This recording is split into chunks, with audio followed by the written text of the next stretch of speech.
നമ്മുടെ ക്ലോസ് കോൺടാക്റ്റിലുള്ള ഒരാൾ H1N1 പോസിറ്റീവായി സ്കൂളിൽ പഠിക്കുന്ന കുട്ടിയോ ഓഫീസിൽ കൂടെ വർക്ക് ചെയ്യുന്ന ഒരാൾ.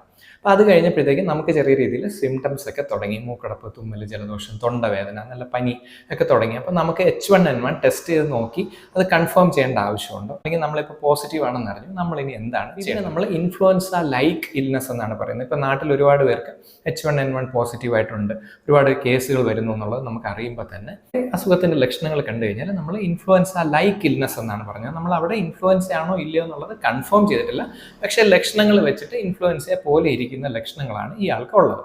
നമുക്ക് ഇൻഫ്ലുവൻസ ലൈക്ക് ഇൽനെസ് ഉണ്ട്, ഇൻഫ്ലുവൻസ ആകാം, അല്ലാതിരിക്കാം.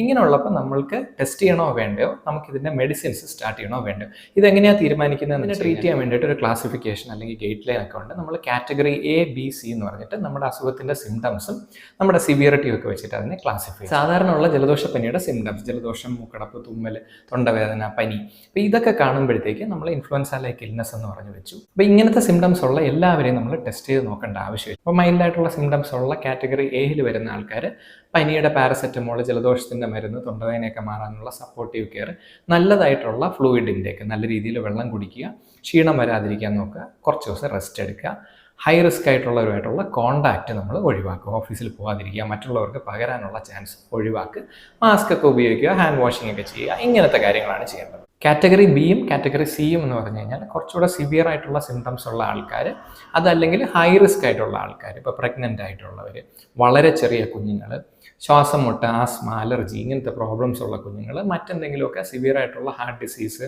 ലിവർ ഡിസീസ് ഒക്കെ ഉള്ള ആൾക്കാർ, അല്ലെങ്കിൽ കുഞ്ഞുങ്ങൾ, അതിന് മെഡിസിൻസ് എടുക്കുന്നവർ. ഇപ്പോൾ ഇങ്ങനെയുള്ളവർക്കൊക്കെ നമ്മൾ മൈൽഡായിട്ടുള്ള സിംറ്റംസ് ഉണ്ടെങ്കിൽ പോലും ചിലപ്പം ഈ ട്രീറ്റ്മെൻറ്റ് ഒസാൾട്ടമാവിർ എന്ന് പറയുന്ന അല്ലെങ്കിൽ ഫ്ലൂവിർ എന്ന് പറയുന്ന മെഡിസിൻ നമ്മൾ സ്റ്റാർട്ട് ചെയ്യാറുണ്ട്.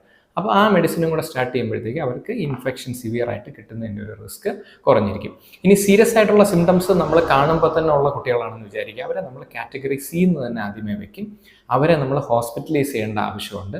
ഹോസ്പിറ്റലൈസ് ചെയ്തിട്ട് അവർക്ക് സപ്പോർട്ടീവ് കെയർ, അവർക്ക് ചിലപ്പോൾ ഈ H1N1 ഇൻഫ്ലുവൻസ കാരണമുള്ള ന്യൂമോണിയ, സീരിയസ് ആയിട്ടുള്ള ചെസ്റ്റ് പ്രോബ്ലംസ്, ഫാസ്റ്റ് ബ്രീത്തിങ്, ശ്വാസം മുട്ട്, ഓക്സിജൻ ലെവൽ കുറയുന്നത്, ചില കുട്ടികൾക്കാണെങ്കിൽ ഭയങ്കരമായിട്ടുള്ള തൊണ്ടവേദന കാരണം അവർ ആഹാരം കഴിക്കില്ല, അവർ ഡീഹൈഡ്രേറ്റഡ് ആവുന്നു. അപ്പം ഇങ്ങനെയുള്ള കുഞ്ഞുങ്ങളെയൊക്കെ നമ്മൾ ഹോസ്പിറ്റലൈസ് ചെയ്യും. ഹോസ്പിറ്റലൈസ് ചെയ്തിട്ട് അവർക്ക് ഫ്ലൂയിഡ് കൊടുക്കണം, ശ്വാസം മുട്ടുണ്ടെങ്കിൽ അതിന് സപ്പോർട്ടീവ് കെയർ കൊടുക്കണം. നമ്മൾ അറിഞ്ഞിരിക്കേണ്ട ഇത്രയേ ഉള്ളൂ, H1N1 കോൺടാക്റ്റ് ആണ്. നമുക്ക് അല്ലെങ്കിൽ ചെറിയ സിംറ്റംസ് ഉണ്ടെങ്കിൽ എല്ലാവർക്കും ടെസ്റ്റിൻ്റെ ആവശ്യമില്ല.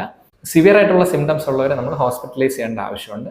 ഹൈ റിസ്ക് ആയിട്ടുള്ളവർ, ഹൈ റിസ്ക് കോൺടാക്റ്റിലുള്ള ആൾക്കാർക്കൊക്കെ പ്രിവെൻറ്റീവായിട്ട് തന്നെ നമുക്ക് ഒസാൾട്ടമാവിർ എന്ന് പറഞ്ഞിട്ട് ഈ അസുഖം വരാതിരിക്കാനുള്ള ട്രീറ്റ്മെൻറ്റും കൂടെ സ്റ്റാർട്ട് ചെയ്യാം.